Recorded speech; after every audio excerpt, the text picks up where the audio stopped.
Hi, I'm Satori Shakur, and here's what's coming up on One Detroit Arts and Culture. Renowned musician Chucho Valdes talks about his role as artist in residence for this year's Detroit Jass Festival.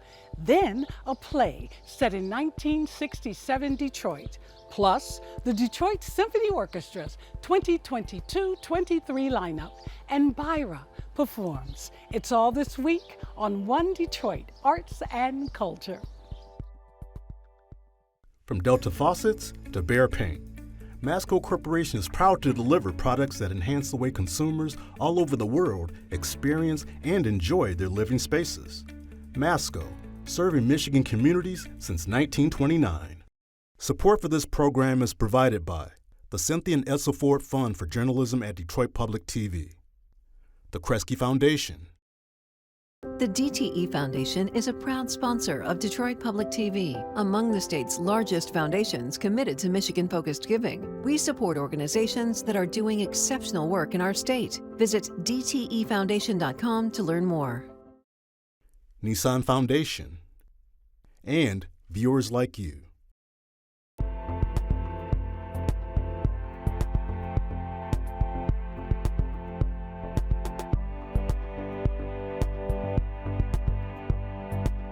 Hi, and welcome to One Detroit Arts and Culture. I'm your host, Satori Shakur. Thanks for joining me here at Anthony Lee's Artist Studio. He's putting the finishing touches on his mural honoring Vincent Chin.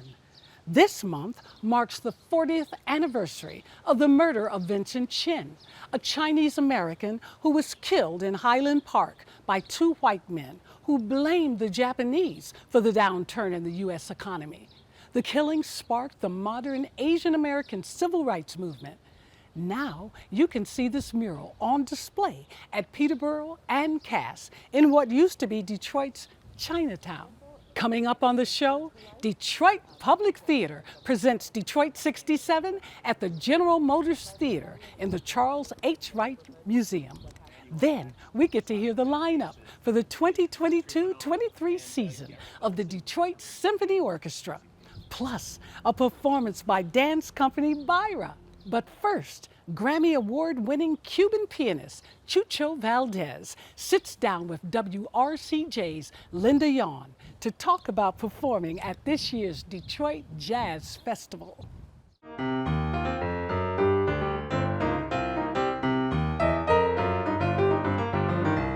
Chucho, welcome back to Detroit, and please give us your thoughts on the Detroit-Havana connection. In my opinion, it's one of the most important festivals in the world of jazz. He tenido la suerte, ya dije, de tocar varias veces antes. I've been lucky enough to play before, but this time, En residencia. as an artist in residence, it's really a huge honor for me. Voy a poder presentar, I will be able to present a lot of projects that I've been working on. sobre todo el primer. First of all, the one called The Creation. It's a suite in 3 parts. And it describes the influences of the African music in the Caribbean, in the United States, in Africa, and everything else. Ese es el primer proyecto que voy a. The second one is Duet, Con Diane, with Diane Reeves, one of my favorite singers, y Joe Lobano. Joe Lubano, El tercero va a ser con. and the third one is going to be with the Super Quartets. It's my understanding that it's an excellent relation between the festival between Havana and Detroit. Tell me what it means to be communicating through music internationally. La música. Music is the universal language, Y los músicos. and all musicians that in this moment we are talking about jazz, we are a big family. Festival es un lugar. The festival is the place to meet.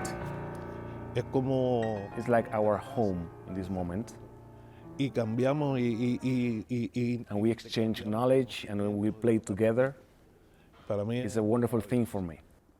Tell us about the relationship of the piano in Cuban music to other instruments, especially the drum.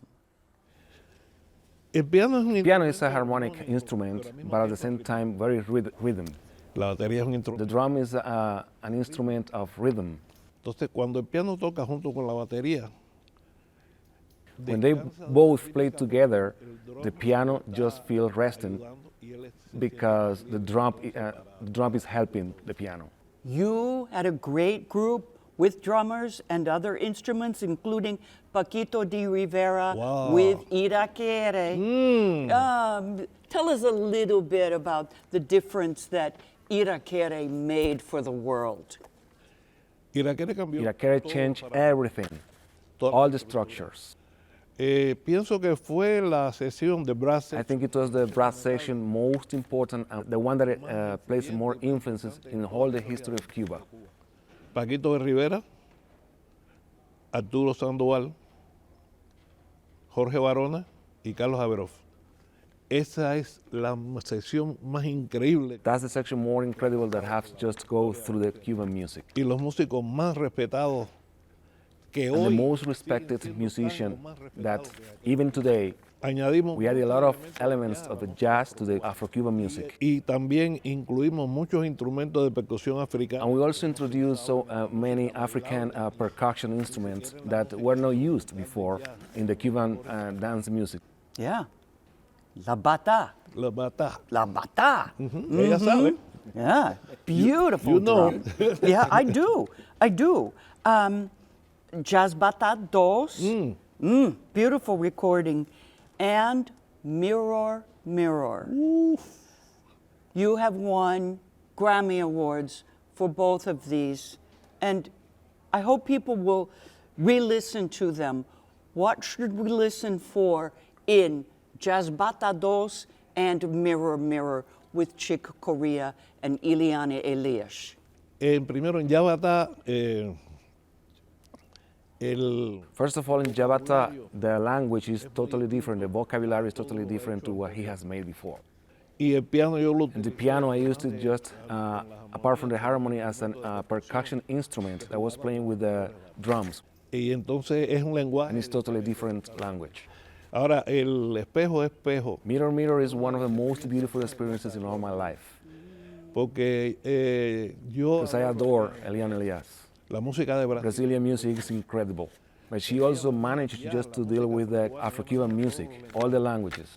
y Chick Corea, And Chick Corea, who by the way is one of my heroes, yo me sentí muy cómodo I felt very comfortable in that language among us. Give us some of your other dreams and jazz hopes for the world. ya lo estoy trabajando. I'm working on it. Estoy trabajando ahora I'm working on the vocabulary and language, Cuban, Afro-Cuban jazz, pero con otra forma de but with another way of expression. y con un sentido. And with a harmonic feeling totally different to the one that we have done so far. Yo creo que puede. I think it could be something different to everything that we have done before. Bueno, Buenísimo.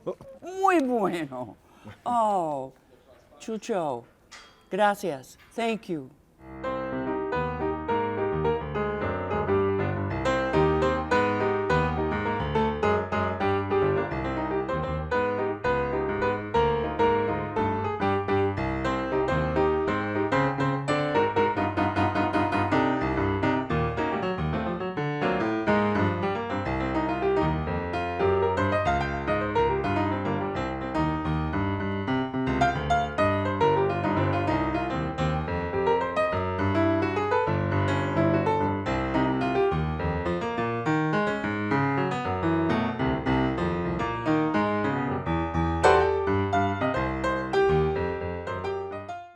Let's go to the Charles H. Wright Museum, where Dominique Morisseau presented her masterpiece, Detroit 67, thanks to Detroit Public Theater. The show is set in 1967 and focuses in on racial tensions when a white woman is introduced to a black family just as the streets of Detroit erupted in a revolution. I don't want to lose my son's future to no bar too shaky. I want him to have something solid. Me too. Then promise me you won't blow our money on this deal. Oh, come on, Chef. Promise me We're gonna keep this house and this family together. From your perspective, what is Detroit 67 about? Well, Detroit 67 is about the Poindexter family, really. It takes place in the family of the Poindexters' home. The brother and sister have recently inherited this home from their parents and their legacy from their parents. And so they are really figuring out what the next steps are for them as a family. And while they're going through kind of a transformational moment as a family, our city is also going through a really transformational moment. And the conflicts that the city is having find their way right into the Poindexter's basement. So it's really about a family, but it becomes about our whole city. You in this just as much as me. How am I in this just as much as you? I ain't the one who grabbed her. No, you just stood there to somebody tell you what to do. Tell me what to do? I got hands and feet, ain't I? I ain't so sure. Don't nobody tell me what to do. Tell me what to do. Well, okay then, you said it. Say what? You did this because of you, not because of me, just like you said. This is the third time we've produced Detroit 67, actually. And this is a piece that we plan on going back to time and again. The rebellion, obviously, that took place in our city in Detroit in 1967 has shaped a lot of who we are as a city and how we function, and the questions that come up with this play and with what happens in the Poindexter family and in the community in Detroit in 1967 is really powerful. It really brings history to life. And gives us kind of a much more intimate understanding of what the people who were really affected by the rebellion and who lived in the neighborhood, what happened in these homes. What you think is gonna happen when this white woman wake up in a house full of colored folks in the middle of the ghetto? You think she's gonna be happy and thankful you saved her when she see all these gashes on her face? You think she's gonna be able to distinguish one colored food from the next? Well, how you know it's a colored food? I pray it wasn't, but if it was, we in trouble. What would you want audiences to take away from having watched this production? Well, I hope that they would want to see more work by Detroit Public Theater. I hope that they would really look into who Dominique Morisseau is and what her other plays are about and have to say. So I want people to also look at their community differently, to really understand how some of these things happen, how people are affected by the choices that we make. So really a deeper understanding of our own humanity is what I would hope for our audience members and for the humanity of the people around us and the people in our communities. So we always hope that our work helps us connect, helps audiences connect with their humanity and with what's happening in the world. And I know Dominique can't be with us today, but is there anything that you think she would want to say if she were able to be here? Yeah, I mean, I think that she would tell people to check out Detroit Public Theater. She's the executive artistic producer of Detroit Public Theater, and we're building a new space in Midtown. We'll be opening with her play Mud Row in the fall. So if you missed Detroit 67 this time, you can come see Dominique's play Mud Row. Her play Ain't Too Proud, the musical that she's doing, that she did on Broadway and was nominated for a Tony Award for, will also be in Detroit this summer with Broadway in Detroit. I think she in trouble. Lord, that means we in trouble with her. You ain't get her to tell you nothing? She worried about something. I ain't sure what or who, but that trouble from last night ain't over. That's all I know. I don't want that trouble following her here, Lane. We got to find out who her people are and get her back to them. That's what we got to do. How do you think productions like Detroit 67 add to Detroit's theater scene and the arts and culture scene of Detroit today? Yeah, I mean, I think these productions are really important. I mean, Dominique's plays are being produced all over the country and all over the world. It's really important to her that these stories are being told in the city. She writes so much about us and about Detroit. Can't tell whether she coming or going. Look like a wild animal done went astray. Oh, you ain't seen her like I seen her. Standing out there on the side of the road, looking like the devil himself done came to claim her. I just can't send her back out there just yet. Can't have that on my soul. And Detroit Public Theater hopes that people will start understanding that the quality of the work that we're doing here and that we're able to produce here at Detroit Public Theater, you don't have to travel for that. You can just come right downtown and see the plays at Detroit Public Theater. So we're really trying to produce work that is of the highest caliber and give Detroit audiences the work that they deserve. Thank you so much, Courtney. I really appreciate your time today. Well, thank you so much. It's really nice to talk with you, AJ. I appreciate the time and look forward to seeing you at the theater soon. The Detroit Symphony Orchestra is set for a packed 2022-23 season. WRCJ 90.9 FM's Peter Whorf caught up with the DSO's president and CEO, Erik Ronmark, to talk about the highlights that are sure to dazzle the crowds who enter Orchestra Hall. Hello, good morning, Erik. How are you, Peter? I'm fine. How are you? I'm doing good.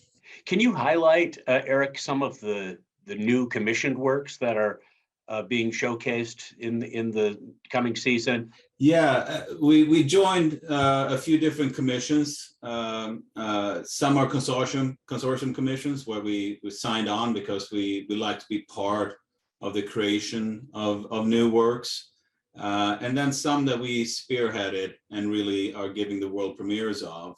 And so everything from a Bryan Neighbors, for example, or Michael Abels. The very first piece on the first concert is by Michael Abels, and probably best known as a great movie composer, but he's best known for his work on movies like Get Out and Us. And then there are these other commissions by Jesse Montgomery, Bryan Neighbors, who I mentioned, Tanya Leon, who just won a Pulitzer, that we got onto early and are proud to be part of bringing new works to the world. But then the Carl Simon piece is one of the highlights for me as far as the new works. And the theme really is about the Underground Railroad. And so other orchestras that were stops on this incredibly important historic journey are going to join in future seasons. But Detroit, of course, being a very important place in that. Your piano soloist lineup is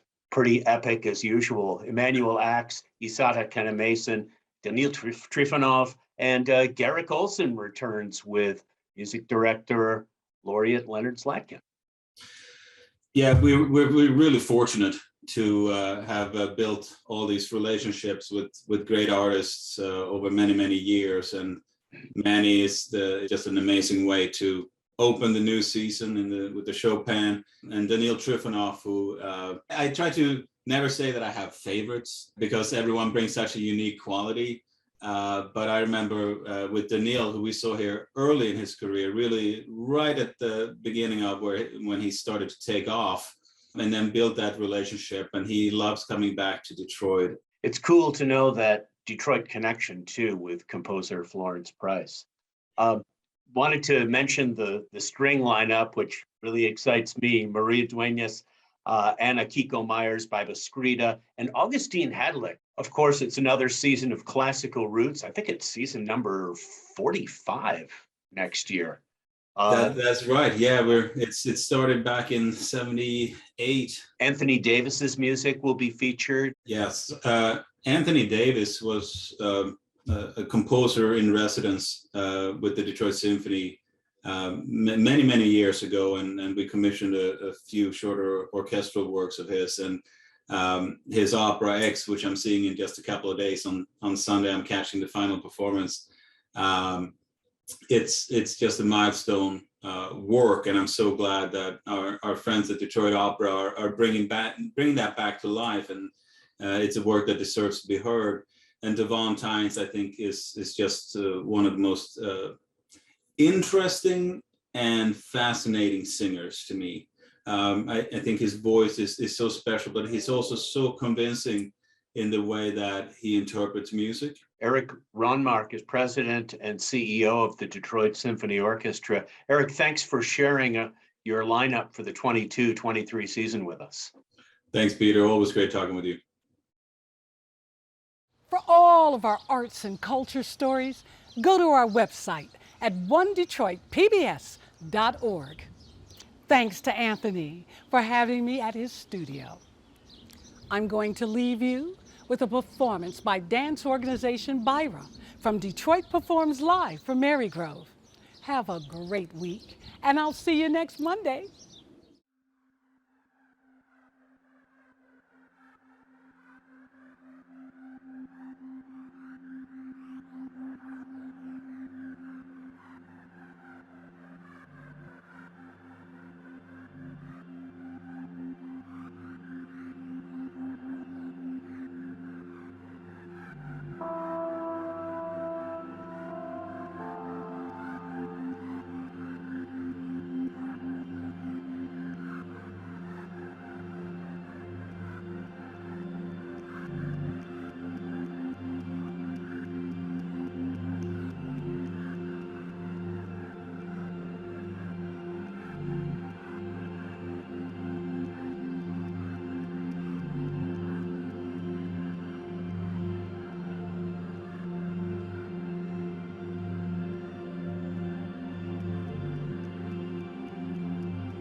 From Delta faucets to Behr paint, Masco Corporation is proud to deliver products that enhance the way consumers all over the world experience and enjoy their living spaces.